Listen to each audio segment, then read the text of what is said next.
All right, we are going to solve this radical equation, and they remind you to check your solutions to eliminate what they refer to as extraneous solutions. Other books call them extraneous roots. Basically, they are answers that don't check. So they don't work because of the square root sign. All right, so the variable in this problem is a t, and I'm going to rewrite this problem over here. The t is trapped underneath the radical, so we have to free it. And the only way you can get rid of a square root is to do the opposite, which would be squaring it. But you have to make sure that the square root is isolated by itself on one side of the equation before you square it off. And on this particular problem, it is isolated. So I am good to go. I'm going to take the entire left side of the equation and square it. But what you do to one side,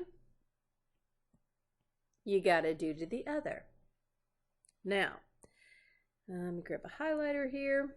This square and this square root cancel each other out.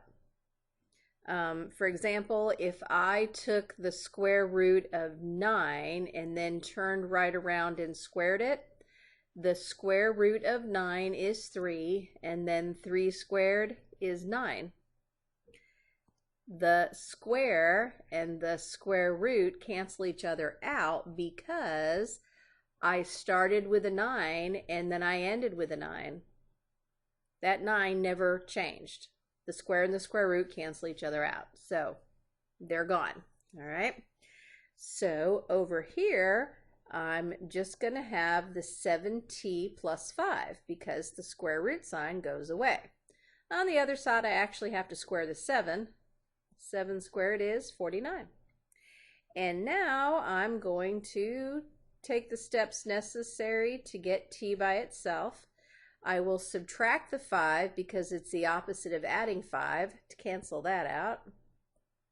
And then, of course, 49 minus 5 is 44. Oh, of course, I couldn't make this a nice, pretty answer, could they?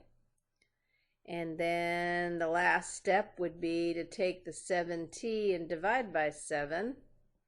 Ew, that's going to be an ugly answer. And that gives me an answer of 44/7.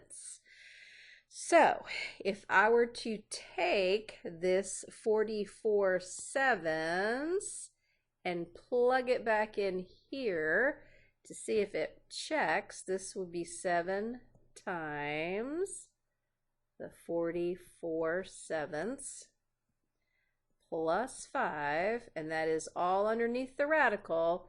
And the big question is, does that really equal 7 when you're done? Well, let's see. If I put 7 over 1, this 7 and that 7 cancel out, bringing me down to 44 plus 5, which is 49, and the square root of 49 is 7. So, yep, that checks.